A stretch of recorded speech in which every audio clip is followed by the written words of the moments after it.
is maybe important for our listeners to keep in the back of your mind is that in this time of trouble and strife and undecided elections and all those other kinds of things, it's important to maintain a sense of humor. Okay, want to say a little bit more about that? Well, one of the things that we look at is so many people are in distant contact with their relatives. They're maybe spending a lot of time on social media. And one of the things that increasingly we're seeing to be true is that social media, more than about an hour a day, starts to really make people feel negative. Mm-hmm. Yeah. Okay. And one of the reasons for that is that everybody who posts on social media is either posting the family and I went to such and such exotic place and we had so much fun, exaggerating everything, the crying kid on the airplane, or they're showing pictures of things like wonderfully cooked steaks or chicken flambe or something, and you're saying, lunch today was ramen noodles, and the turkey was dry again. Yeah. So, everybody goes out of their way to make you feel like you're not living the life that they are. Mm-hmm. And that's a downer. I saw a cartoon yesterday. We have a husband and wife and a kid and a turkey on the table, and the dad is saying to his wife, "Well, dear, it's not as bad as your usual turkey." the catchphrase was, "Thanksgiving, keeping therapists employed for the last 300 years." True enough, true enough. Well, a while ago we took a look at some of the theoretical aspects of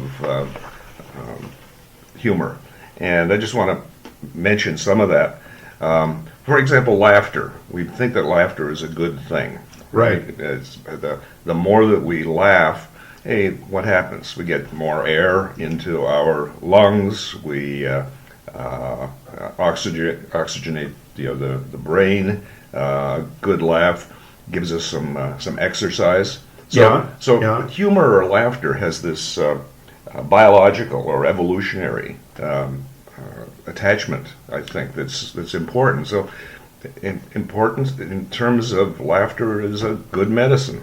And if you look at kids under 5 laugh much more than adults do, and they smile a lot more. Mm-hmm. Takes fewer muscles to smile than it does to frown. And, kids instinctively know that life should be fun. Mm-hmm. Something that's interesting, too, and we were talking about on the way into our high-tech studio here today, is the happiness index. Yeah, and I started that conversation by saying that, the United States has never been first in the happiness index, and that's odd because we are the wealthiest country in the world. Mm-hmm. So if money made you happy, we should be saying, hey, we're number one. Okay. Well, it was interesting to see who number one was this year in the year of COVID. It was China, with 93% of the population saying that they were happy. Now, you've been in China, Ralph. Does that ring true? Well, yeah, Chinese people, one of the things that struck me was that the Chinese children were so innocent. They were kind of like North American children in the late 1940s, early 1950s. Okay. When we were growing up. And, while everybody in China virtually has a cell phone, they don't spend a lot of time on them. They use them primarily as phones. What a concept. Okay.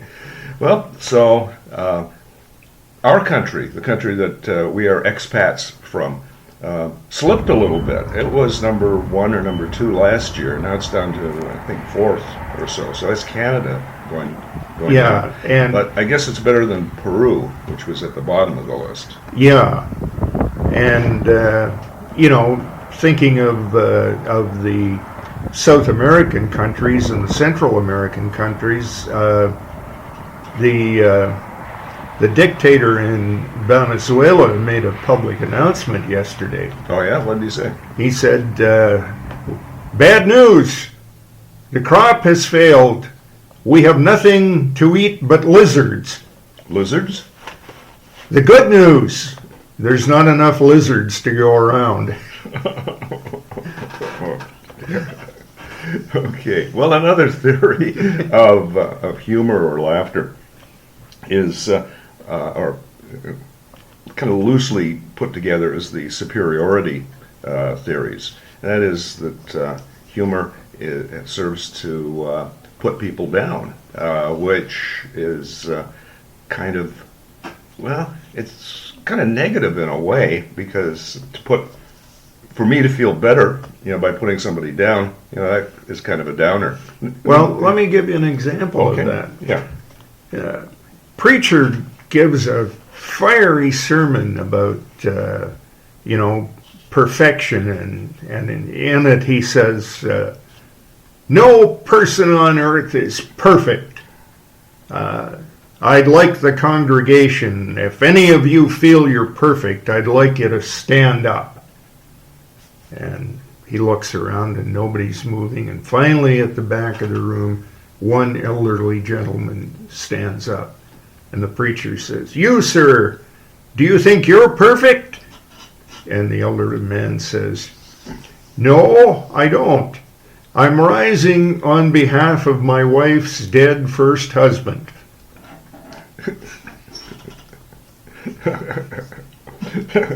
Okay. Yeah. Incongruity theories. That's when two things are put together in a way that is just doesn't make sense. I have a book here called "Plato and a Platypus Walk into a Bar," or a Jew, a Catholic, and a Muslim walk into a bar. Something like that. So it's How about an Amish guy walks into a bar? There you go. Yep. Another theory. And these theories were put together by Patricia Keith Spiegel, and she's pretty well known in the area of psychology for her kind of metacognition approaches to theories. But there's the ambivalence theory. That's where we might have incompatible emotions, the emotion of love and the emotion of anger, at the same time. You happen to have one of those? Well, how about the guy who says to his wife, "The man from the furniture store is here." And the wife says, "Ask him to take a chair." And the husband says, "I did, but he wants the piano too." Release and relief theories. That's the slapstick kind of approach to humor, where you just almost get incapacitated with your belly laugh, and just let it all hang out. I used to see a lot of that in Saturday Night Live before they got as political as they are right now. But yeah, the old Buster Keaton movies or Charlie Chaplin. What was the movie where the house falls down? And Chaplin. Okay. Yeah, and he's left standing, and the whole facade of the house has fallen, and he came through a window that was open. That's it. Mm-hmm. Or, of course, we can always think about the Hollywood starlet who was so dumb that she went to the dentist and he put dunce caps on all her teeth. Another theory that Keith Spiegel comes up with is configurational theories. Those kind of, it's a term that doesn't lend itself easily for me to kind of wrap my head around, but it's sort of a theory where there's a perception of disjointedness, that something that the person is saying doesn't really work. The example I can come up with, two cows are talking, and one cow says, "Oh, what do you think about mad cow disease?" And the second cow says, "I don't think about it. After all, I'm a helicopter." Yeah. Very good. Or the guy who goes to his therapist and says, I think we need some help, Doc. My brother thinks he's a chicken." Oh, he thinks he's a chicken? Yeah, and I'd like you to cure him, but I'd like you to hold off for 1.5 years. Why is that? Because we need the eggs. Yep. Or the good news, bad news jokes. I've got some good news and I've got some bad news. What's the good news? Your ex-wife is getting married again and you no longer have to send her alimony. Oh, what's the bad news? She's marrying your boss and you're fired. There's a release joke in there too. So we see some things that are overlapping, don't we? We do, yeah.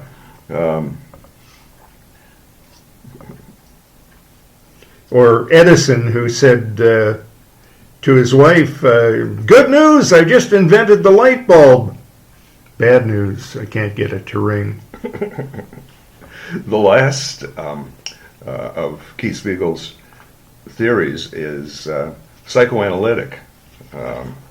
And I suppose there are a lot of potential jokes about psychiatrists or people who perhaps are really, really anxious and do something that is untoward. Even the waiter, there's a fly in my soup. What's this fly doing in my soup? "Oh, sir, it looks like it's doing the backstroke." Or, "There's a fly in my soup." Shh. If you're too loud, everyone's going to want one.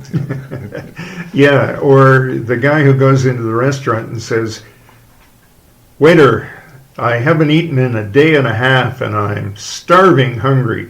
Bring me a whole chicken." So 20 minutes later, the waiter comes out and he's got a whole chicken on a plate. And the guy looks down at it and says, "Waiter, this chicken has only one leg." The waiter, thinking quickly, says, "Sir, he was in a fight." The guy pushes the chicken to the waiter and says, "Bring me the winner."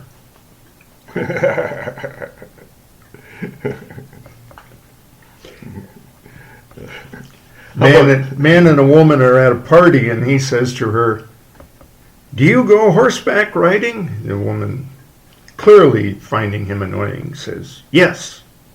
Says, "Do you go riding alone?" She says, "Yes." He says, "That's odd. I always take the horse with me." Okay, we'll put down humor there. Yeah, and Jim, you and your wife kept horses for a long time. Here's a veterinarian joke. Farmer asked his veterinarian what to do about his horse. He says, "My horse sometimes walks normally and sometimes limped as if it was seriously lame." And the vet said, "The next time he's walking normally, sell the horse."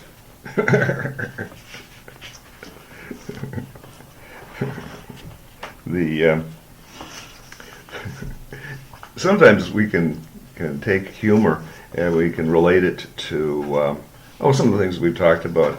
For example, stoicism. Uh-huh. So the Coopers are shown into a dentist's office where Mr. Cooper made it very clear that he was in a big hurry. No fancy stuff, doctor. No gas, no needles, none of that stuff. Just pull the tooth and get it over with. The doctor said, "Well, I wish that more of my patients were as stoic as you. Now, which tooth is it?" Mr. Cooper turned to his wife and said, "Open your mouth, honey." Okay. Well, thinking of this time when all the gyms are closed, I've got to tell you, Jim, I developed a new fitness program. You mean the usual one that we use, jumping to conclusions? Yes, and I've added some things to it. Beating around the bush? Flying off the handle, running down a lead, dragging my feet, dodging responsibility, passing the buck, climbing the ladder, wading through paperwork. That one's hard. Pulling strings, throwing my weight around, bending the rules, and pushing my luck. Which maybe was pushing my luck on this joke. Oh, well, it's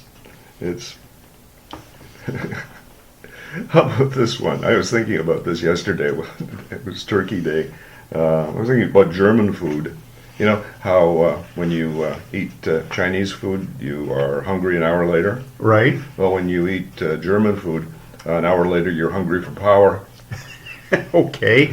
Perhaps we should pass that wisdom on to some of our political folks. I suppose that would be a good place to stop with some of this. But I really recommend this little book, Plato and a Platypus Walk into a Bar. And you've got a book there, Ralph. Yeah, I don't know if anybody would remember Steve Allen. Steve Allen was one of the early comedians who had a show on CBS, I think. Yeah, he was on radio, I think, at one point. People might remember radio. And then he was one of the first television comedians, yeah. Yeah, and this is called Steve Allen's Private Joke File. And it's got some dandies. Mm-hmm.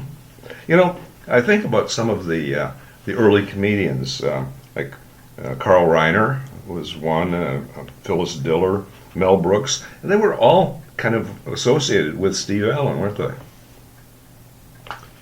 Yeah, they were, come to think of it. You know, in these times where you're having to homeschool kids, reminds me of the school that was taught by nuns, and she distributed paper and crayons to the second grade class and asked them to draw a picture of the Holy Family. So there were lots of pictures of Jesus and Mary and the baby, and Billy's picture showed 4 passengers in an aeroplane, 3 with halos. And she said, "I recognize the Holy Family, Billy." She said, "But who's the 4th passenger in the plane?" Billy looked up at her incredulously and says, "Sister, don't you know? That's Pontius the pilot." You know, around this time of year, I think back to some of my crazinesses as a kid. I thought that in one of the Christmas carols, it was Round John Virgin. So I pictured this little fat guy. Well,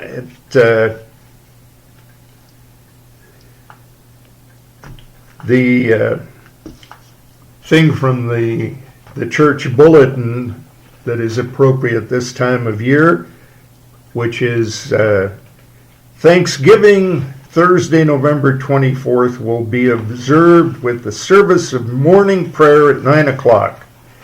The choir will sing appropriate music. There will not be a sermon. Let us thank God for our blessings.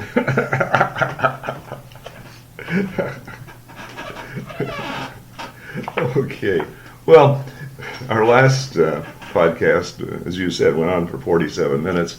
I think we'll let our good listeners enjoy the rest of their Thanksgiving weekend, and they might say, we're thankful for a 21-minute podcast today. Yes, and we just want to remind you that you have to sometimes look for things to laugh at, but you will find them, and they'll be good for you. Okay, and so until the next time, this is Jim And Ralph, saying keep your stick on the ice. because we're all in this together.